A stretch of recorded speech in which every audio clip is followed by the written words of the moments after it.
Latest updates के लिए हमारे चैनल हलचल इंडिया को लाइक, शेयर एंड सब्सक्राइब कीजिए एंड यस, बेल आइकन को प्रेस करना मत भूलिए। युवक की हत्या के प्रयास के आरोपी पुलिस पकड़ से दूर। 2 सप्ताह बीत जाने के बाद भी नहीं हुई आरोपियों की गिरफ्तारी। पीड़ित ने हापुड़ एसपी से लगाई न्याय की गुहार। आरोपियों पर कार्रवाई की मांग को लेकर न्याय के लिए भटक रहा पीड़ित परिवार। नमस्कार, मैं हूं बर्निस कक्कर और आप देख रहे हैं हलचल इंडिया। थाना हापुड़ देहात क्षेत्र के गांव असोड़ा में मामूली विवाद को लेकर दबंगों द्वारा एक युवक के साथ मारपीट और हत्या के प्रयास के मामले में पीड़ित परिवार ने पुलिस से न्याय की गुहार लगाई है। गांव असोड़ा के अमन कॉलोनी निवासी फरमान ने बताया कि 13 जून की रात समय करीब 8 बजे उसका भाई अरमान कोल्ड ड्रिंक लेने के लिए एक दुकान पर गया था। इसी दौरान गांव के ही रहने वाले सिकंदर पुत्र नौशाद, इफ्तिकार पुत्र इदरीश और जुल्फिकार पुत्र इदरीश ने पीछे से आकर जान से मारने की नीयत से उसके भाई के गले में रस्सी डालकर गांठ लगा दी और उसके साथ मारपीट कर हत्या का प्रयास किया। पीड़ित अरमान के भाई फरमान ने बताया कि जब उसने बीच बचाव करने का प्रयास किया तो दबंगों ने उसके साथ भी जमकर मारपीट की। स्थानीय लोगों को आता देख दबंग जान से मारने की धमकी देकर मौके से फरार हो गए। पीड़ित के भाई का आरोप है कि संबंधित मामले में आरोपियों के खिलाफ मुकदमा दर्ज कराया गया था। करीब 2 सप्ताह बीत जाने के बाद भी पुलिस द्वारा आरोपियों की गिरफ्तारी नहीं की गई है। आरोप है कि आरोपी लगातार गांव में खुलेआम घूम रहे हैं और पीड़ित और उसके परिवार को जान से मारने की लगातार धमकी दे रहे हैं। शुक्रवार को पीड़ित के भाई ने हापुड़ एसपी को शिकायत पत्र देकर आरोपियों के खिलाफ कार्रवाई करते हुए आरोपियों को गिरफ्तार करने की मांग की है। पीड़ित के भाई फरमान का आरोप है कि आरोपी सिकंदर का पिता नौशाद अपने आप को एक पत्रकार बताता है और पीड़ित परिवार पर फैसले का दबाव बना रहा है।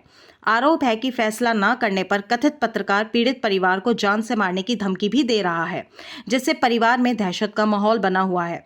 पीड़ित परिवार ने हापुड़ एसपी से दबंगों और कथित पत्रकार के खिलाफ सख्त कार्रवाई करने की मांग की है। मेरा नाम फरमान है। 13 तारीख को मैंने अपने छोटे भाई अरमान को घर से कोल्ड ड्रिंक लेने के लिए भेजा था।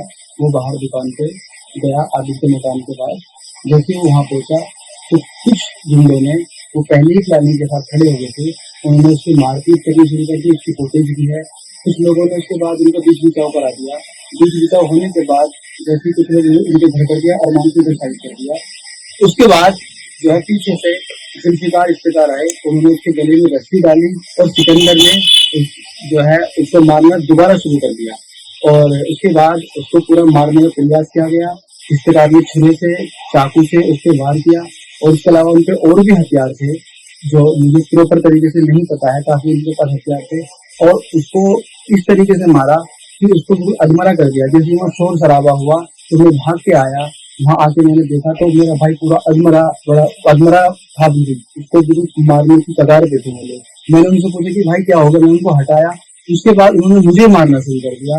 मुझे बेतहाशा मारा, बहुत मारा। मैं कह रहा कि कुछ बात तो बताइए, बात क्या हुई। मैं यही कहता रहा, लेकिन उसके बावजूद भी उन्होंने मुझे काफी मारा। उसके बाद मैं देहात थाना हापुड़ गया, अपने भाई को लेकर मैंने मेडिकल कराया उसका और उनके नाम पे पुलिस प्रशासन ने उनके नाम पे मुकदमा दर्ज किया है। लेकिन आज 27 तारीख हो चुकी है, इसके बावजूद भी उनकी कोई कार्रवाई नहीं की गई है और उनको कोई पकड़ा नहीं गया है। वो सभी लोग घर में, गांव में ही हैं, बस्ती में घूम रहे हैं और उसके बावजूद भी वो हमें धमकियां दे रहे हैं। मारने की धमकी दी जा रही है, मुकदमे की धमकी दी जा रही है। जिसमें सिकंदर नाम का है, उसके फादर का नाम नौशाद है, वो अपने आप को पत्रकार कहता है। उसके वो जो है दबाव बना रहा है कि अब ये जो है मुकदमा वापस लिया जाए, नहीं तो आपको हमें मार दिया जाएगा। उनकी पॉपुलेशन ज्यादा है, हम 2-3 भाई हैं और घर हमारे पास नहीं है। हमें हमारी जान और माल का खतरा है कि वो हमें किसी टाइम भी रात को मार सकते हैं। कभी भी हमारे साथ कुछ भी हो सकता है। आज मैंने कप्तान साहब के यहाँ एप्लीकेशन दी है। कप्तान साहब ने कहा है कि उनको अरेस्ट किया जाएगा, उनको जल्द सलाखों के पीछे डाल दिया जाएगा और मुझे उम्मीद है कप्तान साहब से कि वो जल्द से जल्द मेरी कार्रवाई को करेंगे।